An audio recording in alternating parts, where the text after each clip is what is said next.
Hello and welcome to the 50th episode of the Saints Prime podcast. It's with me, Ollie. Harry. Mikey. So You forgot Jamie wasn't here. Yeah, he's not here for the 50th episode, so it's a bit of a landmark, isn't it? That's a disgrace. Yeah, I know. A half century, and he's not even here. 50 episodes of us rambling on about nonsense, but you got to say we got to go on about how far we've gone. Really, we have to kind of do that, don't we? As it's 50, get all sentimental and talk about that. But yeah, well, it's good, isn't it? I don't think we're going to do 50. Do you guys? What do you mean? Well, right, that's agree more with me. from both.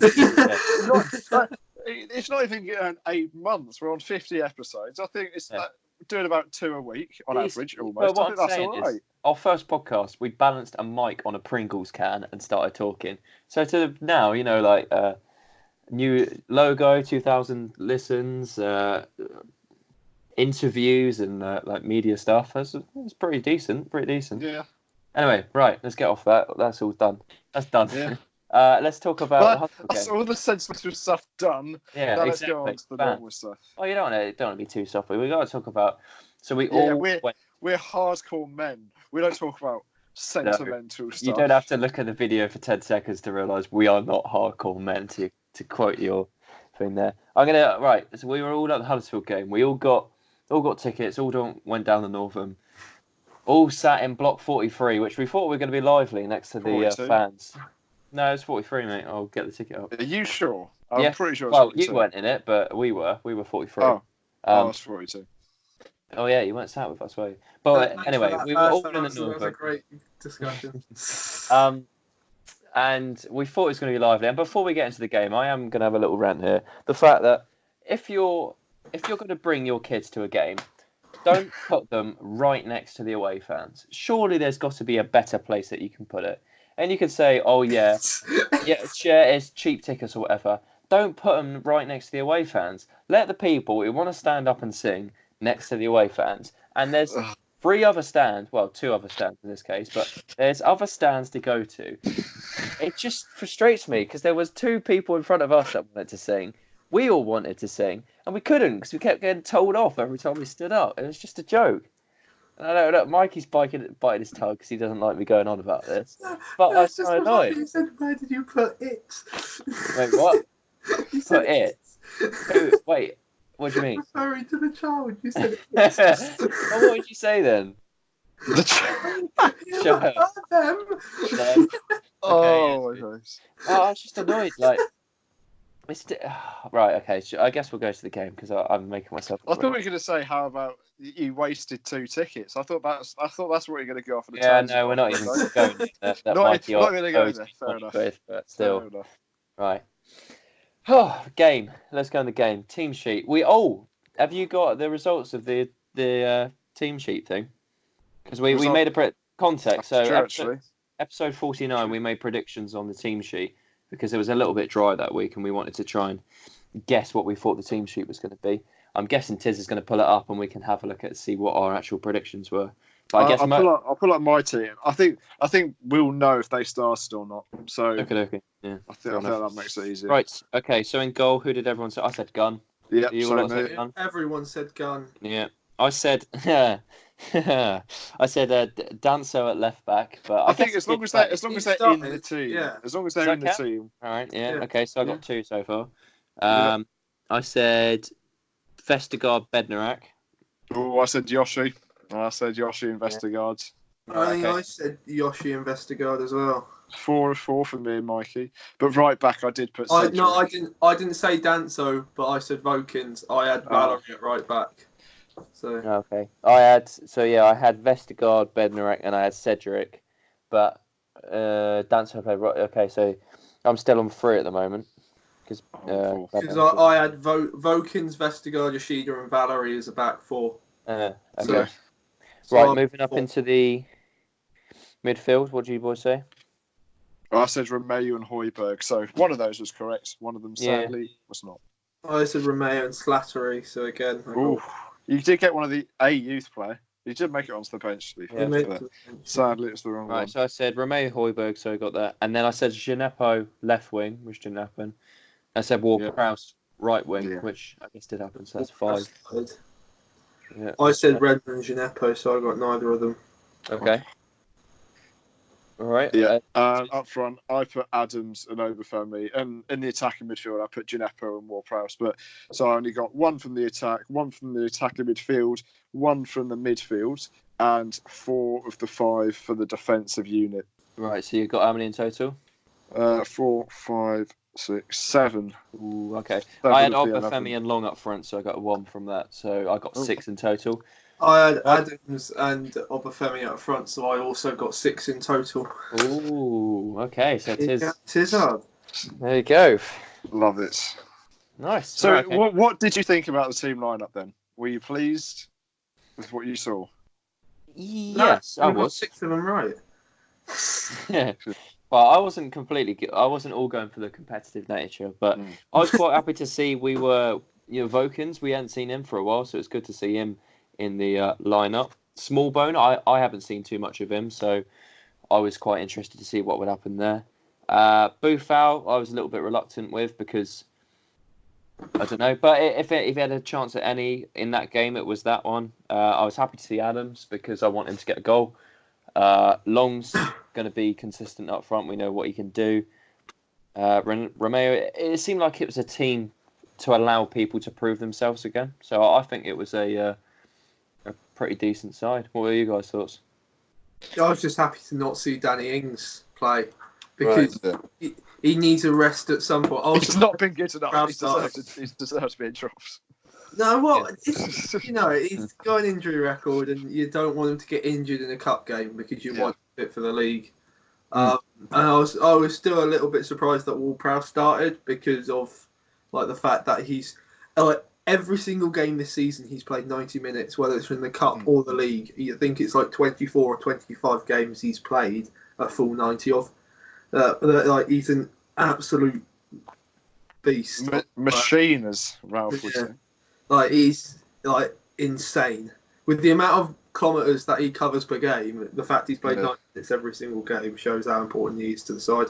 Yeah, and I can't even remember him having a knock. That's the thing. I can't remember a time where he's been on the floor. He's always been up and about, running. Well, he's definitely upped his physicality as well, hasn't he? So I think it's one of those things. Almost the fact that he's gone in harder, so he doesn't come out the other side with an injury. Yeah, we saw it previously where we kind of saying he's a little bit weak in the challenges, whereas now I think his confidence allowed him to have that strength in the challenges.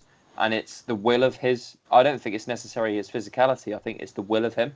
The fact that he's going up for the challenges or the headers and things like that. It's just determined to do it rather than his physicality. So, I think it's going well, isn't it? Long may it continue. Since I think what really shows how Ward-Prowse has stepped up over the last couple of months is that ever since the 9-0 game against Leicester, WhoScored.com has it's given him 2 ratings under a 7 since then. Right. Every other game has been 7s or above, which is I slightly quit with WhoScored.com. I'm not gonna lie, Mikey. It's quite interesting to see what they say, but I don't think they're gospel to me. No, that's the only thing. They're gospel. They are. How many touches how many touches on average did our players have in that game? Does it say? Go to the match statistics, because one thing that was impressive for me whilst you get that up is that we still made 10 changes, but it was still a decent size. Yeah, we still had first team level players. Like this season, or maybe last season, sorry, if we started that team in a Premier League game, apart from maybe Vokins and Slasher, I'd have thought, yeah, that looks about right. Maybe not Chet Adams because he did play for Birmingham, and I don't think that's allowed. But playing that starting 11 it's still quite a decent team, to be fair. Yeah, see, this is my criticism of WhoScored. I agree with your point, Tiz, but I just want to highlight that WhoScored.com rates Cedric Soares as better average rating than Bednarek this season. I just feel like slightly. Cedric hasn't made 5 mistakes leading to goals, has he? So, but overall performance, you've got to say Bednarek's been playing well. That takes every single average rating in goal. It may be Bednarek's played well for 89 minutes, but the mistake that he's made has dropped his average rating. So, that's the thing, is that because he's made more mistakes leading to goals, then his rating's lower. maybe that's what. Maybe then average rating's not the. It's an interesting statistic, but maybe it's not completely. And then again, you could argue which statistic is completely correct, can't you? So anyway, right, let's move on from statistics. Where should we go from now then? Mikey, did you find the statistic about the touches on the ball? I thought you wanted to move on. No, I haven't found anything. No. I'll try and track it up. I'll find it. But do we, as we're talking about lineups, do you want to? We could give our own ratings while we're talking about who scored ratings. We could give our own ratings of the players this game. What would you give Gun out of 10? 6. Basically nothing. Yeah. He was in really trouble. I think Huddersfield only had one shot on target, and that was just after Long's VAR goal. So yeah, it wasn't a overly busy game for Gunn, but he was still solid when he was called upon. Okay, from the right, Dancer. How do you reckon he played at right back? Okay. I think this game is quite tough to rate because we just had so much of the ball and nothing happened. I think it's just quite tough to really pick out individual performances. I didn't think Smallbone was actually having a very good game until his goal. He got on the ball a little bit, but he wasn't really moving around. He had a shot that went probably about 30 yards wide just before the end of the half. Obviously, he had a misplaced back heel toward Prowse, which could have created a chance as well. But I didn't think he was having a very good game until that point. And then after the goal, I thought he grew in confidence a little bit more before being subbed off. Yeah. I think he was quite tenacious in the challenge. I liked that bit. It was our youth players weren't scared of a good challenge, which normally they could be. I know it's strange in a professional game saying that, but it's good to have that in the first place because Ward-Prowse didn't have that until Ralph came in. Yeah. Going back to Dancer then, because I thought in some aspects he did look very promising. There was a couple of challenges that came down the line in when he was challenged in an aerial battle, and I was actually quite surprised in the fact that he connected very well with the headers, and there was quite a lot of power behind those headers. It seemed like he does have genuine aerial ability, so. It would be nice again to see him actually playing centre back and see if he is useful, because he seems like he's being used as a utility player at the moment rather than. It'd be interesting to see whether he would actually make an impact at centre back, not necessarily for the first team, but you think you could have Bednarak, Stevens, Danso as a youth prospect, and Yoshida as that kind of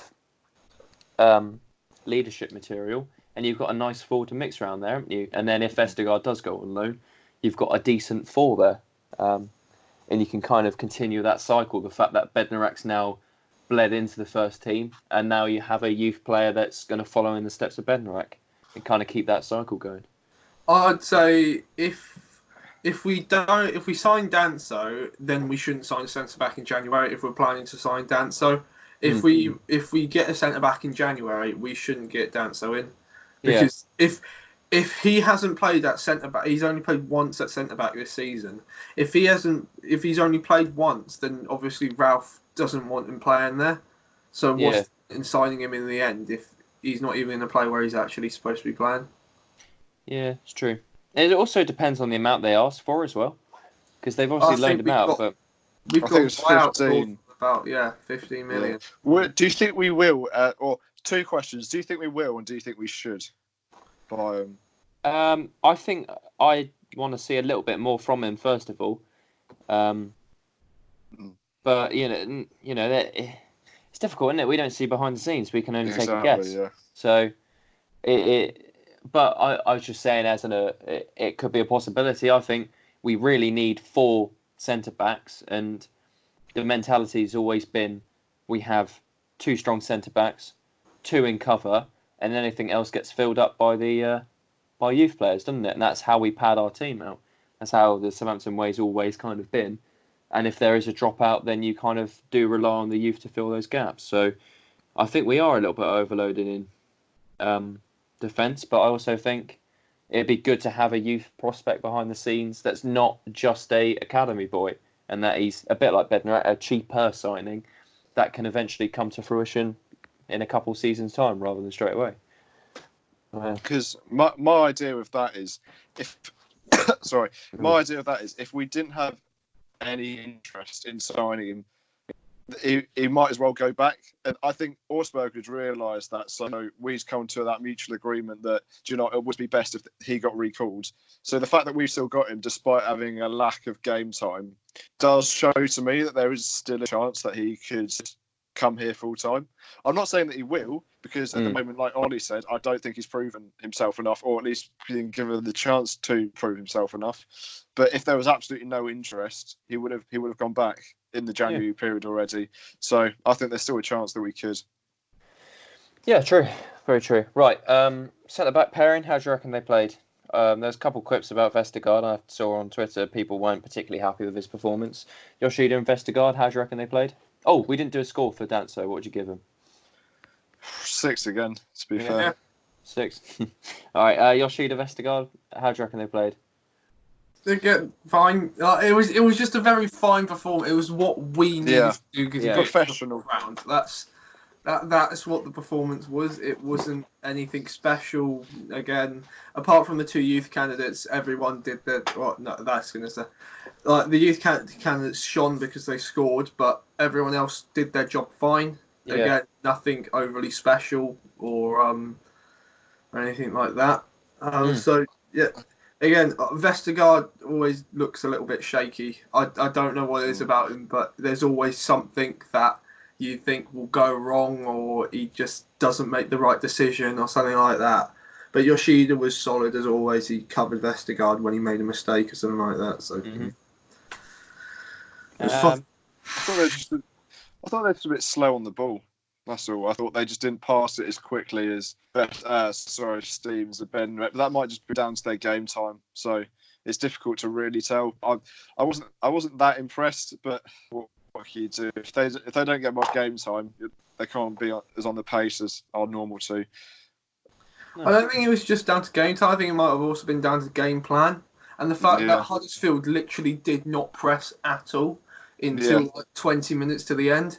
So they could just pass the ball back to each other with no tempo whatsoever. And especially if we've got a lead or we know that we can create a chance out of pretty much nothing, then like, what's the point in having a tempo in the first place? Like, they're not playing the football to have like entertainment. They don't want to be entertaining. They just want to get through to the next round.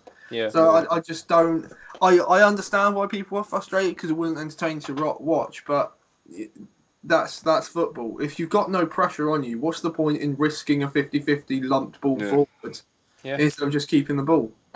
That is the thing. I found it quite funny that when we were in possession of the ball in defence, they're like, "What are we supposed to do now?" Because what they're supposed to do is press us. They're not pressing us. Yeah, they looked a little bit lost at points, didn't they? Because they weren't expecting that much time on the ball. They're almost like, "Oh, what do I do with it?"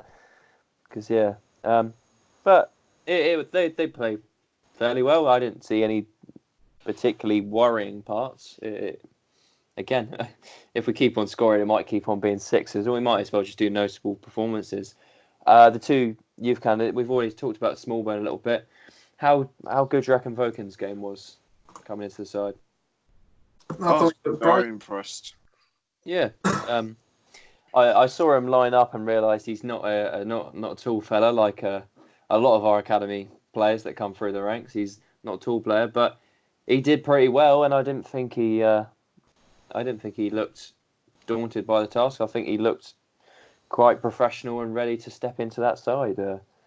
Hopefully, it's an indication of things to come, in the fact that if Bertrand has an issue or needs to be replaced, that Vokins can step in for the time being and hopefully can kick on. I do just want to say something. I said to Jamie before the game that I was hoping that Voken put in a good performance because I think he could overturn Bertrand in the next couple of years. Yeah. Bertrand's getting old. Jamie laughed at me. So there you go. Like, I thought Vokins had a very good game, and I'm very promising to have Vokins overturn Bertrand at some point during the next season. Right, okay. Because I think he's definitely got the ability to be a first choice left back for a little while now. So hopefully, fingers crossed, he'll get his chance again. There you go. Yeah, and we've already talked about Smallbone, but is there any other kind of points that you saw when he was playing? Like Mikey said there, he didn't have... Before his goal, he wasn't immediately impactful in the game, but he got in the right place at the right time for the goal, and it was a good finish. I almost thought he took a bit too long on the ball, but to be fair, he got around the ball and had a good connection, got it in the back of the net. So in that term, you can't fault it, really, can you? What was quite exciting with both Smallbone and Vokins is that they didn't look like they were trying to hide. They were looking like that they wanted the ball. They were trying things and trying to get it to work. May not have come off all the time, but they were confident enough to actually step up into the first team, actually try and take their chance, and which both of them did with their goals. Mm-hmm. So like that's the other thing, is that they didn't try to hide behind other players. They tried to stand out in front of all the professionals as well. And it was good for them both to get their goals, because even though they weren't like it didn't shine, like Smallbone didn't Smallbone Breathe. was like, I don't know what I'm trying to say. To be honest, Mikey, I don't have a clue what you're on about, mate. No, like, can we just? For me, it was good that both the youth players didn't seem that they were the weak point. If you brought a random football fan to the stadium who had no idea about who our players were and told them to both pick out the two teenagers, you wouldn't say they couldn't easily say, oh, those two are the two inexperienced players both making their first starts, which is the impressive thing about it. Yeah, I guess that's true. It's a compliment to them as well, isn't it? If you can rise to the challenge, it reflects well on you, and it further gives Ralph more choices and gives him that reliance on that youth. Who was it? Koeman that said our youth wasn't good enough to start replacing our first team? Was that Koeman, or am I being? Yeah, I think so. One of our previous managers probably was Koeman. And we said it as well that the youth players kind of come in waves, really, because they've all been together and they all play off each other and raise each other's games. So you think if Smallbone and Vokins have started getting their chance, we can have a look around. We've all mentioned how we're excited to see how Nalundalu can impact the first team. So again, that could be another player of that kind of generation that we're looking for to see how they could impact the first team as well. So yeah, there you go. Any other sort of? Adams didn't get a goal. I thought if he had a chance at any, it would probably have been against Huddersfield. He still had a good game though. Is there any other kind of things that you thought watching him on Saturday? No, I thought he held the ball up well, but the problem is the way that we play is like trying to get the ball in behind and then players chase on it. Yeah. And because Huddersfield was so deep, we just couldn't chase the ball in behind because they just didn't press. So Adams and Long were a lot less effective than what they usually are in the Premier League. Mm-hmm. Shane Long got in behind once, but his big toe was offside. Yeah, well off. His goal was disallowed. I thought it was a fantastic run, really good finish as well, and it's a real shame because that would have got him off like first goal of the season. Yeah, you could say a real shame. Oh my God, Jesus Christ, that is terrible. Very much for listening. Oh right, I'm gonna chat. Right, okay. Well, I was having a chat with someone, and the VAR, obviously, as we're a Premier League side, it's being in use. Do you think it's fair that in the Premier League you get the use of VAR, and away from, if it's not in a Premier League ground, there's no use of the VAR? Do you think that's fair? No, I think it's kind of strange. I think it was Adam Black. No, you go to I think it was Adam Blackmore that said if it was the reverse and we were playing at Huddersfield, Shane Long's goal would have stood. Yeah. So it's an interesting one. I think until all the lower league sides are knocked out, you can't use VAR because it's unfair that it's used in one game and that knocks out one team, and in the other game, leave it as one competition which doesn't have VAR, because the FA Cup is known for being a competition with the small team versus the big team, and that's one of the main draws why the FA Cup's still an interesting tournament to watch. So maybe for that one, try and support the little team and the big team, and just make it a level playing field and say, right, if no one can have it, like if some teams just don't have the facilities for it and they're non-league and playing on, artificial pitches or whatever with the floodlights on, just don't allow any teams to have it and create that level playing field rather than having some teams having it and some teams don't. I think it's strange to have that weird imbalance halfway through the tournament. There's like Cardiff against Carlisle. Cardiff's second goal, it went out of play. The ball went behind, and it should have been a goal kick because there was no VAR. They couldn't do it. So Carlisle possibly could be in the fourth round. They now have to play a replay. Against Cardiff. So I find it incredibly unfair that some teams will have VAR and other teams won't, because Carlisle could be in the fourth round right now. Shane Long could have his first goal of the season. It's true. You can't tell me that they can't facilitate VAR, because if Bournemouth can with a 12,000-seater stadium, Cardiff that were in the Premier League definitely could. Almost any team in professional football could have VAR, even if it's just for a one-off game. So for me, it's either you do it for everyone or you don't do it at all. Yeah, that's fair, isn't it? And again, we've seen another. I don't know whether they've got an actual title yet, but the very tight offside calls that we're seeing again, it's becoming even more and more controversial because people are becoming more and more upset with these decisions. I know, Tiz, your take is if it's offside, it's offside, and to an extent I do agree with that, because you've got to say that offsides are one of those calls where you can make it black or white. I think the issue is that it's how far it's being taken now, and whether it is actually impacting the game for good. You know, it's to use a Tizard phrase, it's a difficult one.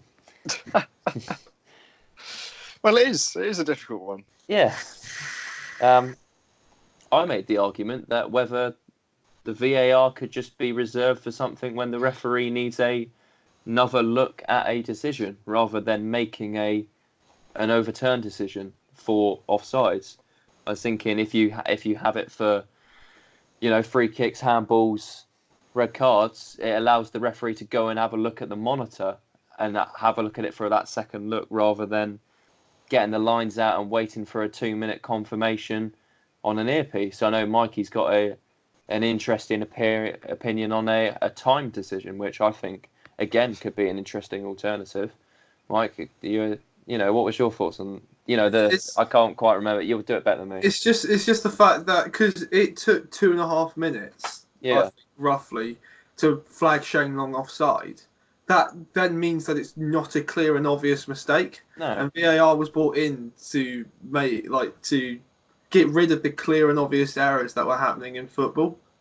Well, if it cannot be seen in 30 seconds of a decision being clear and obvious or not, then it shouldn't be overturned because it's not a clear and obvious mistake. No. If his big toe or his shoulder or his armpit is offside, then that's not clear and obvious.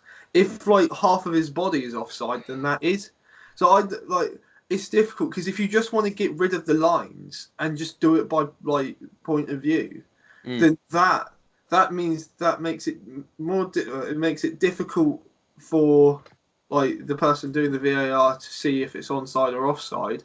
However, it will make it so that the clear and obvious decisions do get overturned and the ones that aren't clear and obvious don't. And the grief I have with it as well is the fact that poor linesman has made his decision, and he has, in his mind, that player is onside. And you look at it, if it's taken 2.5 minutes for multiple people to look at multiple screens to finally overturn his decision, it's just not fair on the linesman. The linesman's been taught in that, to know his offsides, and when he's looking down that line, he's seeing that player is onside. And would that be picked up as a mistake when they're watching it on, the replays after the game, or would they decide that as a incorrect decision?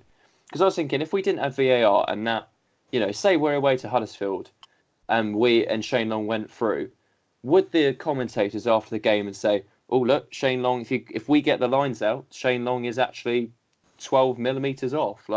That wouldn't get flagged up. People would just see that as Shane Long in line with the player. I just feel like it's allowed too much of a precision, and I don't know whether if it's creating a positive impact and whether it's really highlighting an advantage. I don't know. We could go on for ages, couldn't we? I know it is. Your offside is offside. Do you believe it's improved, or do you reckon it is functioning correctly at the moment? No, I completely understand your point, because last season, if they were on match the day afterwards, they would have put one line and Gary Lineker would have said, well, that's level, Shane Long and that defender, so that's not offside. So I understand people's frustration completely, and I'm frustrated as well. My only point with Mikey's is, if it's, say, Mike Dean making the decision in 30 seconds, he might get it spot on within 20 seconds, go, yep, that's offside, goal disallowed, play on. But maybe if it's Michael Oliver, he might take a bit longer. He might take 45 seconds on the exact same decision. And because it wasn't cleared enough quickly enough, then that's a goal. So that's my only difficulty with that, is that it referees changes take with longer referees. to process. But then that's not down to what person it is. That's down to the training. Like, every referee is trained in the exact same way. And if that referee, the person who's doing it, cannot see it in 30 seconds, then it should not be overturned. And you got to say as well, and you think any top class Premier League referee should be the highest trained possible to do the job. So if they're highly trained and they're doing the job properly, they should all see it in 30 And you got to say, referees make thousands of decisions in a game, and if it's a difference between those referees, you can nitpick that between, severity of cards and red cards. I mean, Mike Dean loves a card, doesn't he? But it doesn't get picked up and say, right, Mike, dole back the yellow cards. That's the way he sees the game, and that's how he refs it.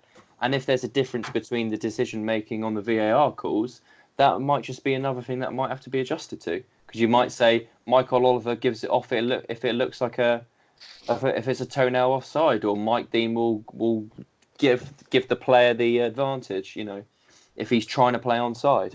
And that might just be a slight different thing of the personality of the referee that's doing the game. I think that's fair enough. But I'm just trying to think of situations where fans would argue against it in a similar fashion, to say, right, say if they get given a minute to make the decision, what if they make it 1 minute, and then 1 minute and 1 second they would have got it? Then lots of fans will be saying, oh, that's only 1 second over, just like it's only 1 millimetre over offside.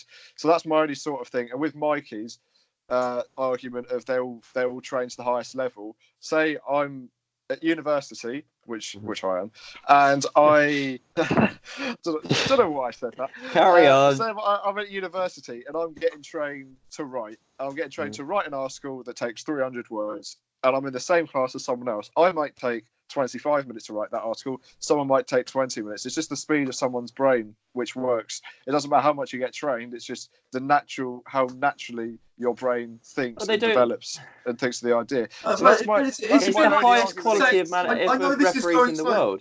I know this is going slightly off topic. It's a bit like in ice hockey, all right? Ice hockey, when the buzzer goes to 0, the buzzer goes, that's the end of the game. You could have had a shot and the puck travels slower than someone else's shot, and it hits the back of the net 1 second after the buzzer goes. It's not a goal. It's not allowed because it's after the buzzer. Yeah. No matter what happens, it's after the buzzer. So it doesn't matter who's doing the referee or something like that. If it's after 30 seconds, then it's not allowed.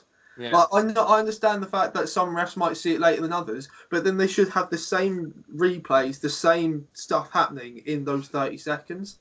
So it's also down to the personal opinion of the referee, and some referees see some decisions as a booking. We've seen it in the past where bookings are given where red cards should have been given. Sometimes nothing's given when something should have been. So it's all down to opinion, but they will. It's just a time limit, and if they see it, then tough luck. If they see it at 35, and you've got to say, if he has to wait down to the last second to finally make his decision on it, like you're saying, because someone takes longer. The whole point of Mikey's system of a time limit is that it's a clearest of decision should be defined within that set period. It's not like a basketball buzzer where they fire it off at the last second and go, oh, offside or whatever. It's just, they have that time period. It also keeps the game flowing because 2.5 minutes kills the speed of the game. And, if it's going to be a 30-second period, within 30 seconds, the players are going and playing again, and then they can correctly put on the right amount of time and put it on at the end of the game, and get the game going again. Yeah. I think the only real problem is when does the 30 seconds start? Does the 30 seconds start after the ball goes out of play or after the incident has been made? That's the only issue that you probably have to talk Well, about. with your thing, I think Michael Oliver went to the screen today, so it should be when the replay starts on his screen. That's when the 30 seconds start. I think it's if when there's a screen on the side of the pitch. Yeah. I think when he sees that, I think that's when he should be able to make a decision. And I think at the end of the 30 seconds, the screen goes off. It all gets dramatic. Goes to the big boards. Yeah, I think you get the heartbeat sound play over the speakers. Yeah, I think to be fair, I think it's got to be when the decision is recommended, a VAR decision. You know, like when it says they are now checking and it goes up on the boards.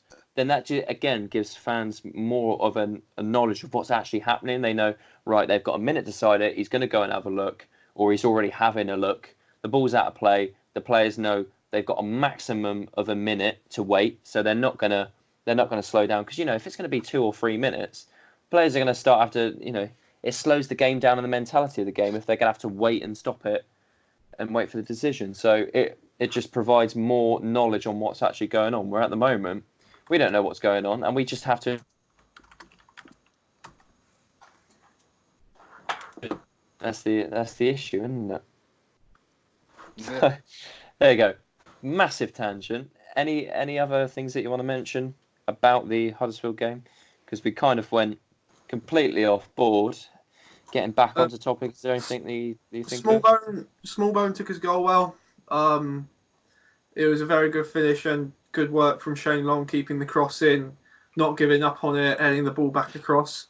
A very good assist. And Voken's goal, is it better than Danny Ings's? I mean, who knows? Yeah, it took a deflection. It's a great goal, but it did take a deflection. Yeah. Both of them will definitely get. Let's be fair, all three goals this decade will get in our top 100 for the end of year special. At the moment, they are, yeah. Yeah. Well, 3 of the 100. Yeah. I hope we score 100, more than 100 this decade. Otherwise, it would be a very severely disappointing decade. And it'll be a very disappointing episode, wouldn't it? Yeah, exactly. I'm scraping the barrels to try and find something. Yeah. Well, yeah, I'm not too sure what else is there. Next round, is there any particular? Well, obviously Pompey are in the next round, so that could be interesting for round 2. Wait for them in the final. We're going to play in the final. Not getting that far. We can also talk about notable teams that gone out. Palace today have been beaten by Derby, so they're out the. Derby away. I'll take that. Derby away. To be fair, Derby away. So Tiz can be our Roman Sheffield reporter. Wednesday away. I'll take West Brom away. I'd take that. Anyone around me. I'd take it. Unless any other particular? Tottenham got held to a draw at Middlesbrough, so they're going to go for a replay. Big upset for Tottenham. They got a big draw against Middlesbrough there. Yeah. Take them back to their place. Was there any other noticeable upsets, or United got held by Wolves? Tranmere got a 3-3 draw with Watford after being 3-0 down, so that's big. That's Rochdale drew 1-1 with Newcastle. I don't know, a bit of Fulham beating Villa, Championship beating the Premier League. Yeah, that's pretty good. Only the biggest teams beat Fulham in domestic cup competitions. Exactly. Brentford went through. Is there any other team who's gone through at the moment that you'd think, yes, I'd have them in the next round? Who's probably the easiest game that's gone through so far? Oh, God. To be fair, there's quite a few. Northampton, maybe that might be a nice one. What league? They got to be League One, are they? I don't know. This is my inability of knowledge of they're League 2. Okay, so Northampton might be a good one for the next round then. So fingers crossed for that. Because those games would switch it around.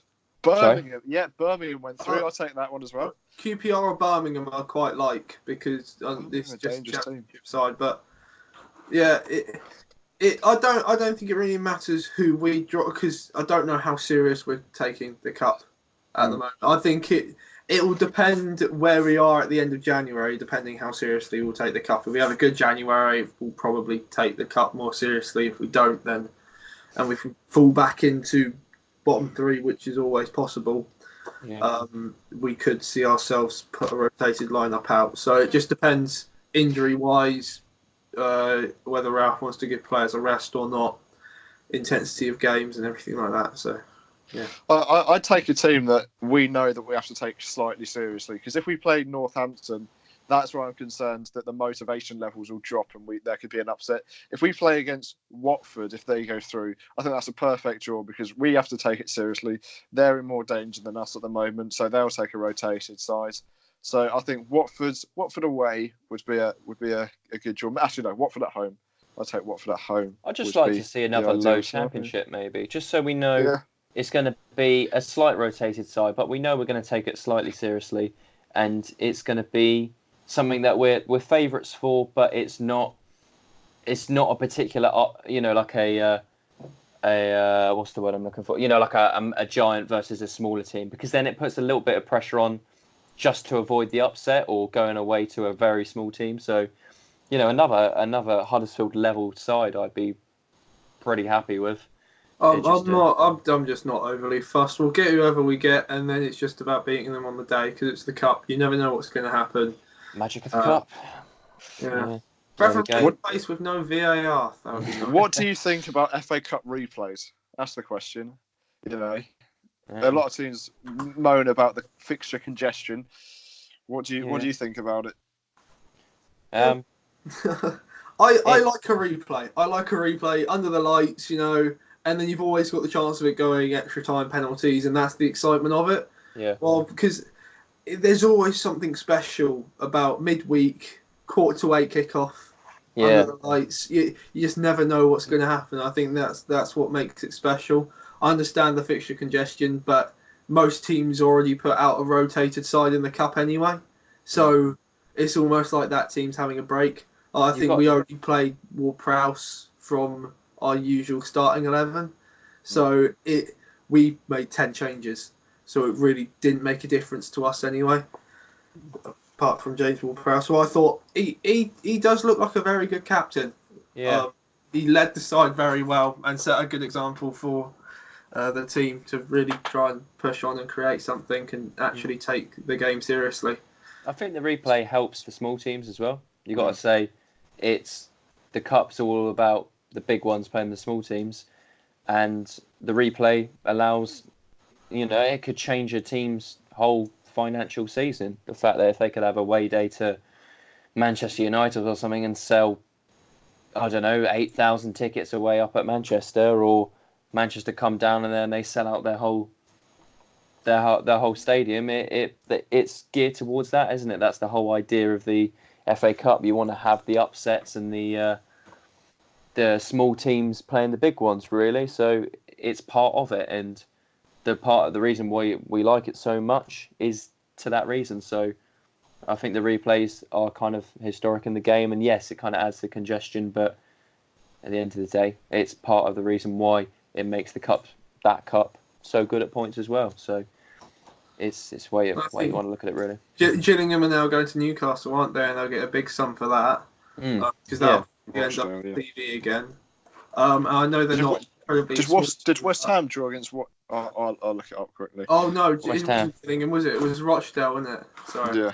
Gillingham are currently losing 1-0 to West Ham, and they're in the 93rd minute. Not to date the podcast or anything like that. But, and Middlesbrough and Tottenham, Middlesbrough get to travel to this new stadium, beautiful stadium. So that'll be a good experience for them as well. Exactly. Yeah. There we go. Always nice. Well, I can't really think of anything else. Anything you guys want to bring up, or should we wrap it up all there? I had something and I can't remember. Right. Okay. If it comes back to you, I'll quickly ask you about something else. So we're going to do a preview to the next game, which I believe is Leicester. Is it? Is that maybe? Yes. It is. Okay. Men's game. So make sure you get the Leicester. Make sure you get the questions in for the Leicester game, which we will cover. We answer every question, and they come in on what is it, Tiz? How do they get them in? Saints Prime. Yeah. Saints Prime. That's taken in on the Wednesday. I'll put it on the Instagram. You put any questions, and we will answer them. Answer every single one. And have a look at the Twitter at Saints Prime Pod. You've got transfer news, notifications for when the podcast goes live, all the different things like that, kind of updates or little things like that, retweets, passive-aggressive comments about the Northern stand when we're in Huddersfield. So, I mean, that's another reason to have a look. But yeah, check out the Twitter as well because it's got all different bits and bobs going on there. So yeah, keep an eye on that as well.